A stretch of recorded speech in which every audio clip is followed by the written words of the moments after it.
Dear students, in this video, you will learn about integrated rate expressions for zero and first order chemical reactions.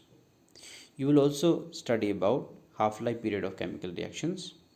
Video के and में आप पढ़ेंगे कुछ numericals जो कि based हैं इंटीग्रेटेड रेट एक्सप्रेशंस के ऊपर और हाफ लाइफ पीरियड के ऊपर।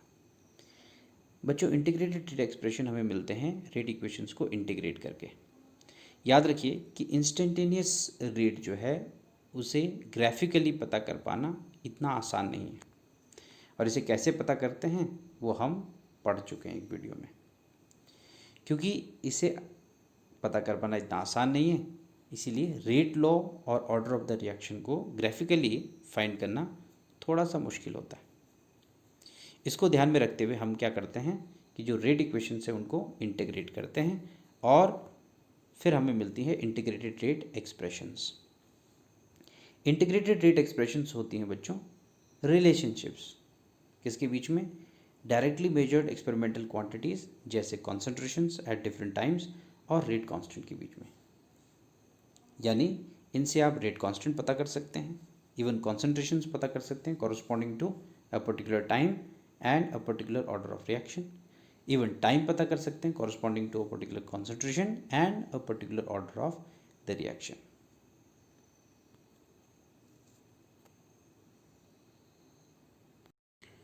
Let us deduce integrated rate expression for zero order reaction. Zero order का रेट आप इस तरीके से एक्सप्रेस करते हैं, rate is equal to minus D R upon D T is equal to K R raise to power nought. अब यहाँ पर R raise to power nought जो है ये 1 हो जाएगा, बिकॉज देखो जीरो ऑर्डर में कॉन्सेंट्रेशन पे डिपेंड नहीं करता है रेट, तो that's why R raise to power nought या ज़ीरो है, तो उसको हम के इंटू 1 इज इक्वल टू के लिख सकते हैं। चलिए, तो आपकी इक्वेशन इस तरीके से बन गई minus D R upon D T is equal to K. यहाँ पे D R upon D T है बच्चों differentiation of R with respect to T. D R जो है यहाँ पे क्या है? स्मॉल चेंजेस इन कॉन्सेंट्रेशन, और डी टी है small changes in time. Okay, so हम इस इक्वेशन को ऐसे भी लिख सकते हैं minus D R is equal to K D T और D R is equal to minus K D T. अब हम दोनों साइड्स को इंटीग्रेट कर लेते हैं, और इंटीग्रेट करने के बाद आपको मिलेगा R is equal to minus K T plus I. ये जो आई है इसको बोलते हैं इंटीग्रेशन कांस्टेंट, क्योंकि यहाँ पे हमने लिमिट नहीं लगाई थी इसलिए हमको आई लिखना पड़ेगा। ओके, देखिए जब रिएक्शन बिगिन नहीं हुई थी तो उस समय टाइम 0 था, और जो कॉन्सेंट्रेशन है आर वो किसके बराबर थी? इसके बराबर, आर सबस्क्रिप्ट नॉट, ये है इनिशियल कॉन्सेंट्रेशन। इन वैल्यूज़ को अगर हम इक्वेशन में पुट करते हैं तो हमें क्या मिलेगा? देखिए यहाँ पे हमने आर की जगह पे आर नॉट पुट कर दिया है, टी की जगह पे 0 पुट कर दिया है, तो जो आई है वो किसके बराबर आ जाएगा? I is equal to R subscript nought, यानी I will be equal to initial concentration. अब हम ये आई की वैल्यू सब्सटीट्यूट करेंगे ऊपर वाली इक्वेशन में, इस आई की वैल्यू को यहाँ पर सब्सटीट्यूट कर दीजिए, तो आपको इस तरह की इक्वेशन मिल जाएगी R is equal to minus K T plus R naught. ठीक है, के टी को इधर ले आएंगे और आर को उधर ले जाएंगे, आपको ये इक्वेशन मिल जाएगी K T is equal to R naught minus R. और आप इस तरीके से भी लिख सकते हैं इस इक्वेशन को, K is equal to R naught minus R upon T. ये है बच्चों integrated rate expression for zero order reaction. Graphical representation of zero order reaction, R is equal to minus K T plus R naught. पीछे हमने equation पढ़ी थी, ये एक straight line की इक्वेशन की तरह है। आप इसको y is equal to M X plus C के साथ कंपेयर कर सकते हैं। चलिए, तो ग्राफ ड्रॉ कर लेते हैं आर में और टी में, ये दोनों वेरिएबल हैं। जब आप कॉन्सेंट्रेशन यानी आर और टाइम इन दोनों में ग्राफ ड्रॉ करते हैं तो आपको इस तरह का ग्राफ देखने के लिए मिलता है। देखिए ग्राफ क्या है? एक स्ट्रेट लाइन है। ठीक है, इसमें जो x है वो क्या, x तो वेरिएबल है, y भी वेरिएबल है, m जो है बच्चों वो क्या होता है? स्लोप होता है। तो जब आप इस ऊपर वाली इक्वेशन को y equal M X plus C के साथ कंपेयर करेंगे तो आपको m जो है वो यहाँ पे क्या मिलेगा, -k मिलेगा। देखिए यहाँ पे, यानी स्लोप जो है वो ग्राफ की -k होगी। और जो इंटरसेप्ट है c वो किसके बराबर मिलेगा, r0 के बराबर मिलेगा। ठीक है, तो आप ग्राफ को देख सकते हैं, इसका जो इंटरसेप्ट है यहाँ पे वो है r0 और इसका जो स्लोप होगा that will be equal to -k। अब यहाँ से k फाइंड किया जा सकता है, k will be equal to negative of the slope, है ना, negative slope of the line, वो होगा k के बराबर। तो ये जो ग्राफिकल रिप्रेजेंटेशन है, इससे हमें क्या फ़ायदा है, इससे हम दो चीज़ें पता कर सकते हैं। एक, आप किसी भी रिएक्शन का ऑर्डर पता कर सकते हैं। अगर वो जीरो ऑर्डर रिएक्शन है तो उसमें कॉन्सेंट्रेशन और टाइम का जो ग्राफ है वो इस तरीके से होना चाहिए। अगर ग्राफ इस तरीके से आ रहा है, इट मीन्स जो रिएक्शन है वो जीरो ऑर्डर की रिएक्शन है। दूसरा, अगर आपको पता है कि जीरो ऑर्डर की रिएक्शन है तो ग्राफ ड्रॉ करके कॉन्सेंट्रेशन और टाइम के बीच में आप पता कर सकते हैं उसका रेट कांस्टेंट के। तो ग्राफिकल रिप्रेजेंटेशन से ये दो फायदे हैं। Now let us deduce integrated rate expression for first order reaction. चलिए मान लेते हैं R कॉन्सेंट्रेशन है किसी रिएक्टेंट की एट टाइम t और R0 कॉन्सेंट्रेशन है रिएक्टेंट की एट टाइम t इक्वल 0। मतलब R0 क्या है, इनिशियल कॉन्सेंट्रेशन है। तो रेट जो है उसको आप इस तरीके से लिखते हैं फर्स्ट ऑर्डर का, rate is equal to minus dr/dt is equal to K R. अब यहाँ पे r की पावर 1 है, ध्यान दीजिए, क्योंकि ये फर्स्ट ऑर्डर रिएक्शन है। इसको आप इस तरीके से भी लिख सकते हैं, नेगेटिव साइन हमने दूसरी साइड शिफ्ट कर दिया, dr/dt is equal to minus K R. अब इसमें हम क्या करेंगे, इस r को नीचे ले जाएंगे और t को ऊपर ले जाएंगे, तो हमारे पास इस तरह का इक्वेशन बन जाएगा, dr/r is equal to minus K dt। इसको इंटीग्रेट करेंगे और इंटीग्रेट करने के बाद हमें मिलेगा natural log r is equal to minus K T plus I. dr/r इसका इंटीग्रेशन होता है नेचुरल लॉग r और dt का इंटीग्रेशन होगा t। अब यहाँ पे प्लस आई क्यों आया, बिकॉज यहाँ पे हमने कोई लिमिट यूज़ नहीं की थी। चलिए फाइंड करने की कोशिश करते हैं कि i क्या है।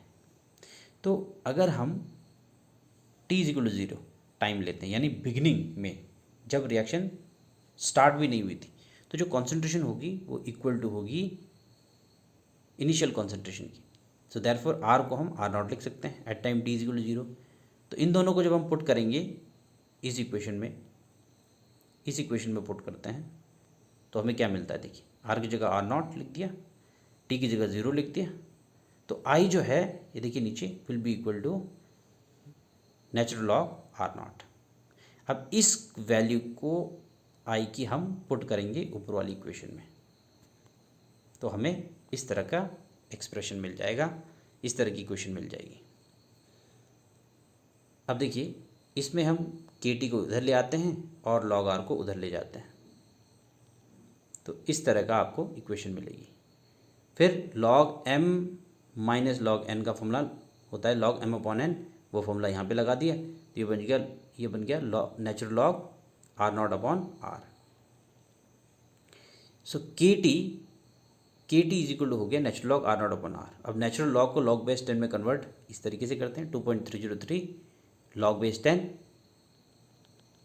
तो देखिए आपके पास ये एक्सप्रेशन बन गया अब integrated rate expression for first order reaction. चलिए मान लेते हैं कि R1 कॉन्सेंट्रेशन है रिएक्टेंट की एट टाइम t1 और R2 कॉन्सेंट्रेशन है रिएक्टेंट की एट टाइम t2। अब हम टू डिफरेंट टाइम मोमेंट्स पे टू डिफरेंट कॉन्सेंट्रेशंस को कंसिडर कर रहे हैं। हम t जो है वो 0 नहीं ले रहे हैं, यानी हम बिगिनिंग से नहीं ले रहे हैं रिएक्शन को। तो देखिए इन दोनों वैल्यू को पुट करके ये जो आपके पास इक्वेशन थी, इससे आपको दो इक्वेशन मिल सकती है t1 और t2 के लिए। ठीक है, आपने r की जगह एक बार R1 पुट किया, t की जगह t1 पुट किया, तो ये वाली इक्वेशन आ गई। फिर r की जगह R2 पुट किया और t की जगह t2 पुट किया, ये वाली इक्वेशन आ गई। तो आपने इनको बोल दिया equation third and equation fourth. अब फोर्थ में से थर्ड इक्वेशन को सब्ट्रैक्ट कर दीजिए, आपको मिल जाएगा natural log R1 minus natural log R2 is equal to minus KT1 plus KT2, ये दोनों हो जाएंगे कैंसिल। ओके, चलिए अच्छा, उनको आप इस तरीके से लिख सकते हैं, फॉर्मूला लगाइए log m minus log n का, ये बन जाएगा। अच्छा, अब आप इसको नीचे ले आइए T2 माइनस T1 को, इस तरह का इक्वेशन बन जाएगा। फर्दर आप नेचुरल लॉग को लॉग बेस 10 में लिखिए, आपको इस तरह की इक्वेशन मिलेगी। और फाइनली के जो है आप लिख सकते हैं 2.303 upon T2 minus T1 log R1 upon R2 के बराबर। देखिए, तो एक तो बच्चों ये इंटीग्रेटेड रेट एक्सप्रेशन है फर्स्ट ऑर्डर के लिए, और ये तब है जब आप टू डिफरेंट टाइम इंस्टेंट्स ले रहे हैं T1 T2, तो उससे कॉरस्पॉन्डिंग आपके पास कॉन्सेंट्रेशन है R1 और R2। तो ये इंटीग्रेटेड रेट एक्सप्रेशन उस कंडीशन के लिए। ये रेट एक्सप्रेशन जो है फर्स्ट ऑर्डर का तब है जब आप बिगिनिंग से रिएक्शन को ले रहे हैं, जब आपने T1 जो है वो ज़ीरो लिया हुआ है और T2 क्या है यहाँ पे एक पर्टिकुलर टाइम है T। तो जब आप बिगिनिंग से फर्स्ट ऑर्डर रिएक्शन जो है उसको स्टडी कर रहे हैं, तो in that case K will be given as this. तो आपके पास एक ये इंटीग्रेटेड रेट एक्सप्रेशन है और एक ये इंटीग्रेटेड रेट एक्सप्रेशन है फर्स्ट ऑर्डर के लिए। याद रखेंगे कि जितनी भी नेचुरल या आर्टिफिशियल रेडियो एक्टिव डिके होते हैं, यहाँ पे मैं आर्टिफिशियल लिखना भूल गया, वो सब क्या होते हैं फर्स्ट ऑर्डर के होते हैं, काइनेटिक्स के होते हैं। यानी जो अनस्टेबल न्यूक्लियाई होते हैं, जो न्यूक्लियाई डिसइंटीग्रेट होते रहते हैं, यानी जिससे अल्फा बीटा गामा रेज निकलती रहती हैं और वो टूटते रहते हैं, तो चाहे नेचुरल हो या आर्टिफिशियल डिके होता है, ये सब फर्स्ट ऑर्डर काइनेटिक्स के होते हैं। यानी इसमें नंबर ऑफ पार्टिकल्स के ऊपर डिपेंड करता है डिके। ठीक है, इसके बारे में भी हम डिटेल में बात करेंगे किसी और वीडियो में। ग्राफिकल रिप्रेजेंटेशन देख लेते हैं फर्स्ट ऑर्डर रिएक्शन की। तो देखिए, ये हमने पीछे स्टडी की थी रिएक्शन, मैंने आपको बताया था natural log is equal to minus KT plus natural log R0। अब नेचुरल लॉग को लॉग बेस 10 में कन्वर्ट कर दीजिए, ठीक है, और 2.303 से दोनों साइड्स को डिवाइड कर दीजिए, तो आपके पास इस तरह की इक्वेशन बन जाएगी। इक्वेशन क्या है, log R is equal to minus K upon 2.303 into T plus log R0। अब यहाँ पर log R और T में ग्राफ पुट कर दीजिए, ग्राफ ड्रॉ करिए, तो आपको एक लाइन मिल रही है ना, देख सकते हैं आप।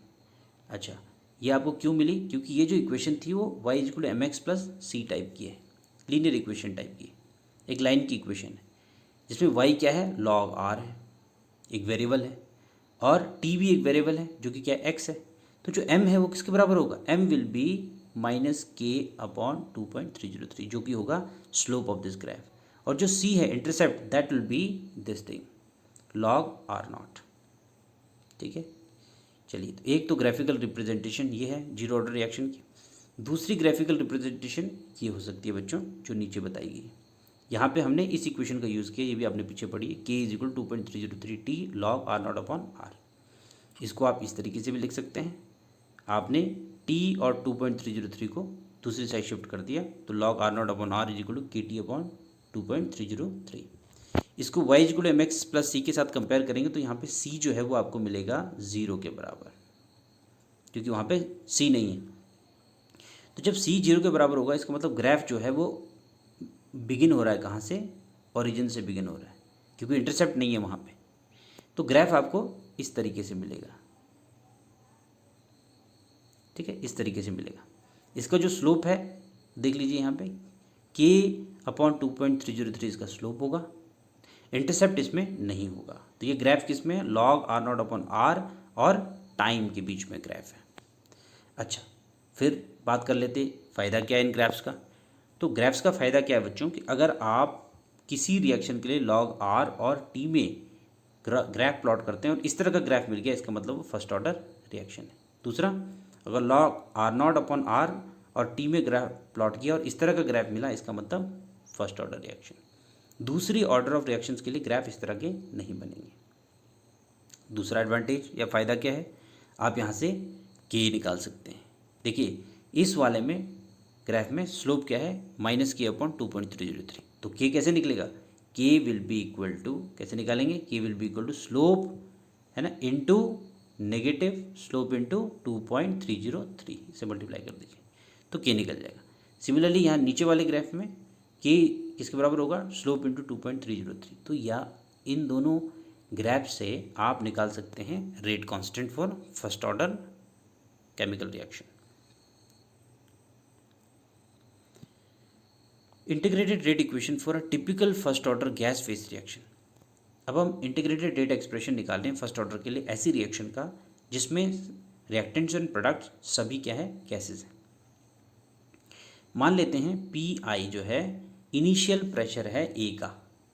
अब यहाँ पर जो ए गैस है वो टूट रही है बी और सी में, डिकम्पोज हो रही है, उससे दो गैसेस बन रही। पी ए मान लेते हैं पार्शियल प्रेशर है गैस का ए एट टाइम टी। देखिए जो बिगिनिंग में केवल ए ही गैस थी तो उसका पार्शियल प्रेशर पी आई है। थोड़ी देर बाद क्या हुआ, एट टाइम टी बी और सी भी बन गई, तो उस समय जो ए का प्रेशर होगा वो कम होगा and let that pressure be P subscript A यानी P A. Suppose P T जो है वो टोटल प्रेशर है एट टाइम टी। तो जो इंटीग्रेटेड रेट एक्सप्रेशन होता है फर्स्ट ऑर्डर के लिए, क्योंकि हम फर्स्ट ऑर्डर की रिएक्शन डिस्कस कर रहे हैं, तो वो है K is equal 2.303 upon T log P I upon P A, right. अच्छा, according to Dalton's law of partial pressure, जो टोटल प्रेशर होता है वो सम होता है partial pressure of all the gases. तो यहाँ पे ए बी और सी एट टाइम टी तीन गैसेस हैं, तो इनका जो पार्शियल प्रेशर है उसका सम होगा पी टी। चलिए देखिए, जब बिगिनिंग हो रही थी रिएक्शन की at time T is equal 0, तो आपके पास केवल एक ही गैस थी ए, तो उसका पार्शियल प्रेशर था पी आई। बी और सी का पार्शियल प्रेशर 0 था एट टाइम टी। अब मान लेते हैं कि एक्स एटीएम प्रेशर ए का कम हुआ, तो जो पी ए है वो क्या होगा, पी आई माइनस एक्स। ये P A partial pressure of A है, ध्यान दीजिएगा। तो P I minus X, X pressure कम हो रहा है उसका, और इनका एक्स एक्स प्रेशर बना होगा, यानी इतना प्रोडक्शन इनका हुआ है। चलिए, तो इसके अकॉर्डिंग हम क्या करते हैं, इसको इसको इसको ऐड करते हैं। ये देखिए यहाँ पे ऐड किया जा रहा है, तो हमें मिलता है कि जो पी टी जो है टोटल प्रेशर वो पी आई प्लस एक्स के बराबर आ गया, यानी ये जो पी टी है वो पी आई प्लस एक्स के बराबर आ गया। अच्छा, अब पी आई प्लस एक्स के बराबर, पी आई प्लस एक्स के बराबर जब पी टी आ गया, तो आप ऐसा भी लिख सकते हैं, पी टी को उस तरफ, पी आई को उस तरफ कर लीजिए, तो एक्स जो है वो आपको बन जाएगा P T minus P I.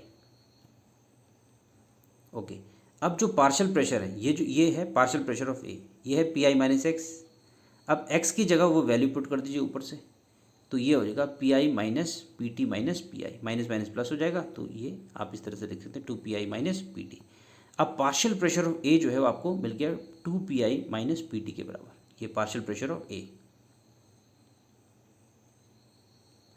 इस एक्सप्रेशन में दोबारा आएंगे, फर्स्ट ऑर्डर का लिखा था हमने, पी आई मतलब initial pressure of A reactant, और पी ए मतलब partial pressure of the reactant eight time T. क्योंकि हमने पी ए फाइंड कर लिया 2 P I minus P T, तो आप उसको यहाँ पुट कर दीजिए। यहाँ पे मैं टी लिखना भूल गया हूँ, यहाँ पे टी लिखेंगे 2.303 upon T log P I upon 2 P I minus P D. 2 P I क्या इनिशियल प्रेशर, पी टी क्या है टोटल प्रेशर। तो ये एक्सप्रेशन बन गया बच्चों आपका integrated rate expression for a typical first order gas phase reaction. Half life period, half life period होता है बच्चों वो टाइम जिसमें रिएक्टेंट जो है किसी केमिकल रिएक्शन में वो हाफ हो जाता है in terms of its concentration, यानी जब उसकी हाफ कॉन्सेंट्रेशन कंज्यूम हो जाए केमिकल रिएक्शन में, तो उस टाइम को हम बोलते हैं हाफ लाइफ पीरियड।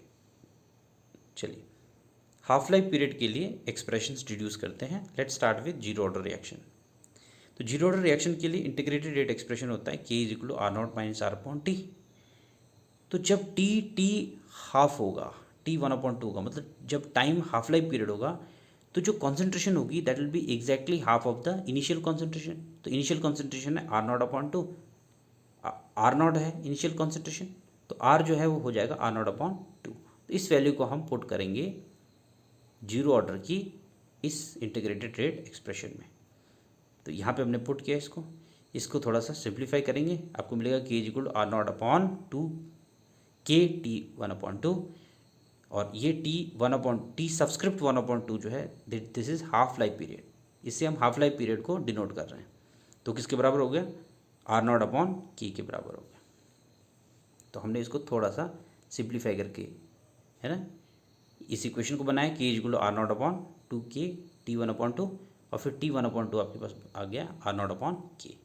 तो यानी यहाँ पे जो हाफ लाइफ पीरियड है that is directly proportion to R0, यानी इनिशियल कॉन्सेंट्रेशन। याद रखना, इसका हम यूज़ करेंगे आगे। फर्स्ट ऑर्डर रिएक्शन के लिए देखिए रेट एक्सप्रेशन हम इस तरीके से लिखते हैं, KT = 2.303 log R0/R। अच्छा, जब टाइम हाफ लाइफ पीरियड था तो जो R है दैट विल बी R0/2, मतलब exactly half of the initial concentration.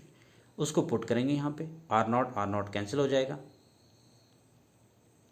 और ये देखिए KT1/2 = 2.303 log 2। log 2 जो है उसकी वैल्यू होती है 0.3010, पुट करेंगे, ठीक है, मल्टीप्लाई करिए इन दोनों को एंड यू विल गेट 0.693।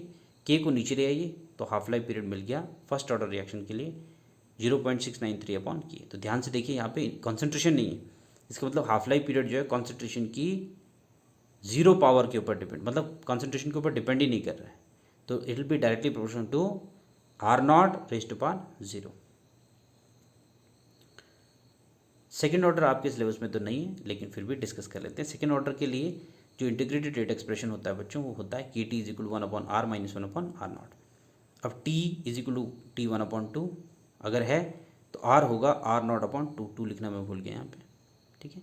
तो आप यहाँ पे इन दोनों को पुट कर दीजिए और आपको सेकेंड ऑर्डर के लिए मिलेगा T1/2 = 1/K R0, ठीक है। आई रिपीट, यहाँ पे 2 लिखना भूल गया हूँ मैं। तो जब आप इसको और इन दोनों को पुट करेंगे इक्वेशन में तो ये KT1/2 = 1/R0 और इसको थोड़ा सा देखिए क्या करेंगे, K को नीचे ले आएंगे तो you will get T1/2 = 1/K R0। तो यहाँ पर जो हाफ लाइफ पीरियड है वो डायरेक्टली प्रोपोर्शनल है R0 की पावर -1/2, नीचे ऊपर ले जाएंगे। तो देखिए मैंने पीछे बताया था जीरो ऑर्डर के लिए डायरेक्टली प्रोपोर्शनल टू R0⁻1 या directly proportional to the initial concentration. First order के लिए इस तरीके से लिख सकते हैं T1/2 प्रोपोर्शनल टू R0⁻0, क्योंकि वो उस पर डिपेंड नहीं करता। और सेकेंड ऑर्डर के लिए R0⁻1। इन जनरल हम लिख सकते हैं nth ऑर्डर रिएक्शन के लिए T1/2 proportional to R0⁻1 - n। इन तीनों को ध्यान से देखिए, है ना। जीरो ऑर्डर के लिए जब जीरो पुट करेंगे तो 1 आ जाएगा, फर्स्ट ऑर्डर के लिए 1 पुट करेंगे तो 1 - 1 0 हो जाएगा, सेकंड के लिए 2 पुट करेंगे तो 1 - 2 -1 आ जाएगा। तो आप इसको इस तरीके से लिख सकते हैं कि हाफ लाइफ पीरियड जो है वो directly proportional to R0 - n और प्रोपोर्शनल टू 1/R0n-1। ये आपने माइंड में रखना है। इसको हम किसी वीडियो में मैं आपको कुछ न्यूमेरिकल्स डिस्कस करके दूंगा, वहाँ पर इसको यूज़ करेंगे। चलिए, तो हाफ लाइफ पीरियड जो होता है बच्चों बहुत ही इंपॉर्टेंट है, क्योंकि इससे हमें पता चलता है किसी भी रेडियो एक्टिव एलिमेंट की स्टेबिलिटी के बारे में। किसी रेडियो एक्टिव एलिमेंट की अगर हाफ लाइफ पीरियड ज़्यादा है तो यानी वो स्टेबल है, और हाफ लाइफ पीरियड कम है तो अनस्टेबल है। एग्जाम्पल देख लेते हैं। रेडियम-224 का हाफ लाइफ पीरियड है 3.64 डे। रेडियम-228 का हाफ लाइफ पीरियड है 6 to 7 ईयर्स और रेडियम-226 का हाफ लाइफ पीरियड है 1596। तो इनमें से सबसे ज़्यादा स्टेबल कौन हुआ? 226, क्योंकि उसका हाफ लाइफ पीरियड सबसे ज़्यादा है। तो यानी हाफ लाइफ पीरियड से हम किसी भी रेडियो एक्टिव सब्सटेंस की स्टेबिलिटी पता कर पाते हैं। दूसरा इसका बहुत इंपॉर्टेंट यूज़ है बच्चों एज फाइंड करने में आर्कियोलॉजिकल ऑब्जेक्ट्स की, यानी बहुत पुरानी ऑब्जेक्ट जो हैं उनकी एज फाइंड कर सकते हैं हम हाफ लाइफ पीरियड को यूज़ करके। अब जैसे हम कार्बन डेटिंग की टेक्निक को यूज़ करते हैं एज फाइंड करने के लिए आर्कियोलॉजिकल ऑब्जेक्ट्स की। इसमें हम C14 कार्बन का 14 जो आइसोटोप है उसका यूज़ करते हैं, वो रेडियो एक्टिव है और उसका हाफ लाइफ पीरियड होता है 5770 ईयर्स। चलिए अब कुछ न्यूमेरिकल डिस्कस कर लेते हैं बच्चों, जितने भी हमने टॉपिक डिस्कस किए उनके ऊपर बेस्ड हैं। देखिए न्यूमेरिकल क्या है, rate constant for a reaction of zero order is in are is, ये देखिए हमारे पास एक रिएक्शन है उसका रेट कांस्टेंट हमें गिवन है 0.0030 मोल पर लीटर पर second. How long will it take for the initial concentration of this A to fall from 0.10 to 0.075. अब यहाँ पर हमें आर भी दिया हुआ है और आर नॉट भी गिवन है और के भी गिवन है. देखिए के 0.0030 गिवन है, आर जो है ये इनिशियल कॉन्सेंट्रेशन 0.10 और थोड़ी देर के बाद जो कॉन्सेंट्रेशन है आर वो भी गिवन है 0.075. तो देखिए हम जीरो ऑर्डर रिएक्शन का जो के है वो इस तरीके से देते हैं R naught minus R upon t. ठीक है, क्योंकि क्वेश्चन जीरो ऑर्डर रिएक्शन के ऊपर बेस्ड है तो वैल्यूज़ को पुट कर दीजिए, है ना, और आपको टी मिल जाएगा 0.025 अपॉन 0.0030. ये आंसर आ जाएगा 8.33 सेकेंड. तो इस न्यूमेरिकल में हमने क्या किया, सिंपली फॉर्मूला यूज़ किया है. वैल्यूज़ हमें गिवन थी, आंसर मिल जाएगा. दूसरा क्वेश्चन देखिए क्या कहता है. Decomposition of N2O5 at 318 kelvin according to the following equation follows first order reaction. ये फर्स्ट ऑर्डर रिएक्शन है, रिएक्शन आपको दी हुई है. इनिशियल कॉन्सेंट्रेशन गिवन है यानी आर नॉट गिवन है, टाइम भी गिवन है 60 सेकेंड. ठीक है, was this, the initial concentration N2O4 was this and that after 60 minute was this. Okay okay, तो इनिशियल कॉन्सेंट्रेशन ये गिवन है, 60 मिनट के बाद कॉन्सेंट्रेशन ये गिवन, यानी आर नॉट भी गिवन है, आर भी गिवन है, टी भी गिवन है. कैलकुलेट रेट कांस्टेंट, आपने रेट कांस्टेंट निकालना है. देखिए तो फर्स्ट ऑर्डर के लिए इंटीग्रेटेड रेट एक्सप्रेशन ये होता है k is equal 2.303 T log R naught upon R. अब टी भी गिवन है 60 मिनट, आर नॉट भी गिवन है 1.24 इंटू 10⁻², और आर भी गिवन है 0.20 इंटू 10⁻². सब की वैल्यूज़ को पुट कर दीजिए, है ना. इसको सॉल्व करिए, मिल जाएगा लॉग 6.2. वैल्यू देखिए लॉग टेबल में आ जाएगा 0.7924. ठीक है, तो इसको सॉल्व करिए और आपको मिल जाएगा k इज इक्वल 0.0304 पर मिनट. तो इसमें सभी चीज़ें गिवन थी और आपको निकालना क्या था k. तो आपको फॉर्मूला याद होना चाहिए, आप आंसर आसानी से निकाल सकते हैं. फिर एक और न्यूमेरिकल है. First order reaction takes 20 minute for 25% decomposition. एक फर्स्ट ऑर्डर रिएक्शन 20 मिनट लेती है 25% डिकम्पोजिशन, मतलब 25% जो है वो डिकम्पोज हो चुकी है. अच्छा, calculate the time when 75% of the reaction will be complete. अब आपने निकालना है कि वो टाइम निकालिए जब 75% जो है वो रिएक्शन कंप्लीट हो जाएगी. देखिए 25% डिकम्पोजिशन से हमें क्या क्या है हमारे पास. मान लेते हैं इनिशियल कॉन्सेंट्रेशन क्या है 100 है. ठीक है, तो इनिशियल कॉन्सेंट्रेशन 100 है, तो ए आपके पास क्या होगा. देखिए यहाँ पे जो ए है वो आपके पास क्या होगा, क्योंकि 25% वो डिकम्पोज हो चुकी है तो आपने यहाँ पे ए लिखना है 100 माइनस 25. यहाँ पे थोड़ा सा मिस्टेक हो गई, तो ए आ जाएगा 75. ठीक है, चलिए तो आपके पास ए 75 है, ए नॉट आपके पास क्या है 100 है, और टाइम आपको गिवन है 20 मिनट. तो आप इससे के निकाल लीजिए, है ना. फॉर्मूला गिवन है यहाँ पे k is equal 2.303 T log A not upon A. यहाँ से आप के निकाल लीजिए. ठीक है, ओके. अब आपके पास केस 2 है. केस 2 में क्या 75% डिकम्पोजिशन हो चुका है. मान लेते हैं कि ए नॉट जो है वो 100 है, तो ए क्या होगा. अब ए क्या होगा, अगेन ध्यान से देखिए यहाँ पे ये भी गलत दिख दिया. 100 माइनस 75 यानी 25 आएगा ए. ठीक है, तो अब using t is equal to 2.303 k log A not upon A naught क्या होगा 70, ए नॉट क्या होगा 100, और ए जो है वो कितना होगा 25. तो यहाँ पे दोनों को पुट करिए और आपको के ऊपर से मिल गया. देखिए जो के यहाँ से मिला उसको आपने यहाँ पुट करना है. ठीक है, के की वैल्यू, और आपका आंसर आएगा 96.3 मिनट. तो ये आपने खुद ट्राई करना है आपके लिए. मैं आपको दोबारा बता देता हूँ, यहाँ पर दो चीज़ें गलत दिखी हुई थी. एक ये ए कॉन्सेंट्रेशन ए मतलब कितनी बची हुई है, तो जब 25% डिकम्पोजिशन हो गया तो उसके बाद कितना बचा हुआ 75. तो ये जो है वो आएगा 75, 25 नहीं आएगा. इसी तरीके से ये जो है वो 75 नहीं आएगा क्योंकि 75% डिकम्पोजिशन हो गया है, तो ये आएगा 25 ए. तो इन दोनों को करेक्ट करके आप आंसर निकालने की कोशिश करेंगे. लास्ट न्यूमेरिकल है. एक फर्स्ट ऑर्डर रिएक्शन है, उसको 40 मिनट लगते हैं 30% डिकम्पोजिशन के लिए, तो इसका हाफ लाइफ पीरियड निकालना है।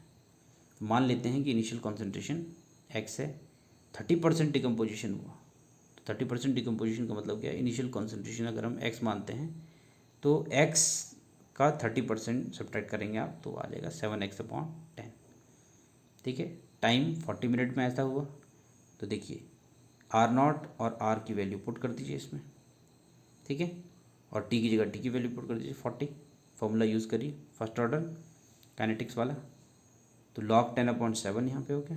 इसको सॉल्व करेंगे 0.1549 आएगा और मल्टीप्लाई कर दीजिए सबको, आंसर निकलेगा 8.92 × 10⁻3। तो ये आपके पास निकला है k। ओके, हमें निकालना है क्या, हाफ लाइफ पीरियड निकालना है। तो हाफ लाइफ पीरियड का जो फॉर्मूला पीछे आपने पढ़ा था फर्स्ट ऑर्डर के लिए वो था 0.693/k। की वैल्यू आपको मिल गई, तो यहाँ पे की वैल्यू पुट करिए, सॉल्व करिए, आंसर आएगा 77.7 मिनट। ठीक है, तो एक तो हमने यहाँ पे फर्स्ट ऑर्डर का इंटीग्रेटेड रेट एक्सप्रेशन का फॉर्मूला यूज़ किया और फिर फर्स्ट ऑर्डर के लिए हाफ लाइफ पीरियड का फॉर्मूला यूज़ किया। इसी तरीके से आप बाकी भी न्यूमेरिकल सॉल्व कर सकते हैं, provided you remember the formulas. Thank you.